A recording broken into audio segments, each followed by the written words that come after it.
we're gonna work on some core, but today we're not gonna lay on the ground at all. I know you're used to a lot of the core exercises, maybe that we've done in the past or that you've done with other people down on the ground, but I'm gonna show you some ways where you can work on your core and not have to lay on the ground. So first up is going to be elevated mountain climbers. So we're gonna stand nice and tall. Remember, when we're standing and everything is lined up, this is a standing plank.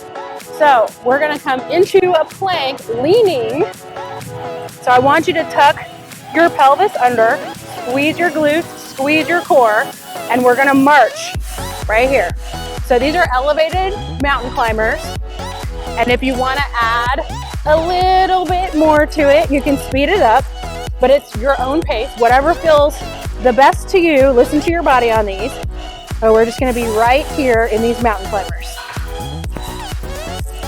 Next up, we are going to work on some standing side crunches. This is probably the most 80s aerobic feeling exercise I'm ever gonna ask you to do.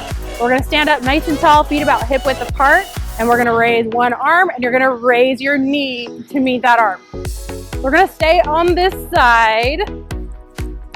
So really focus on crunching your core here, and then we'll switch to the other side, same thing. You'll raise, and you're bringing your elbow down to meet your knee.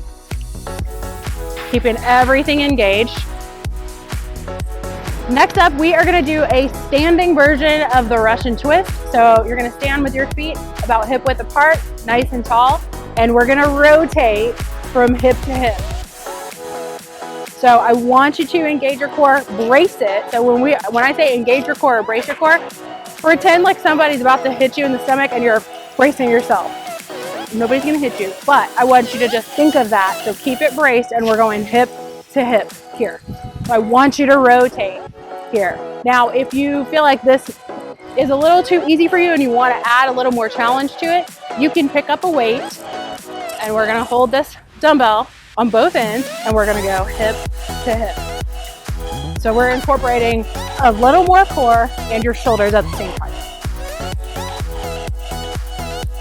Another core exercise that you don't have to get on the ground for is weighted marching. So I want you to grab a little weight, dumbbell or water bottles, and we're gonna hold right here at your collarbone, stand up nice and tall, and we're just gonna alternate bringing your knees up. I want you to flex your toe up as you pull those knees up and keep that core engaged and braced. Next up, I want you to start with a weight or a water bottle, or if you have a backpack, something with a little bit of weight to it. Hold it in one hand. Don't let it pull you to the side on purpose. We're counteracting that. So keep your core engaged like we talked about. You're bracing for impact, standing up nice and tall. And then you're gonna lower this down towards your knee on purpose. And then you're gonna squeeze to come back up. So squeeze your core to pull it back up. So we're gonna do both sides here. You're gonna stand up nice and tall and pull it up.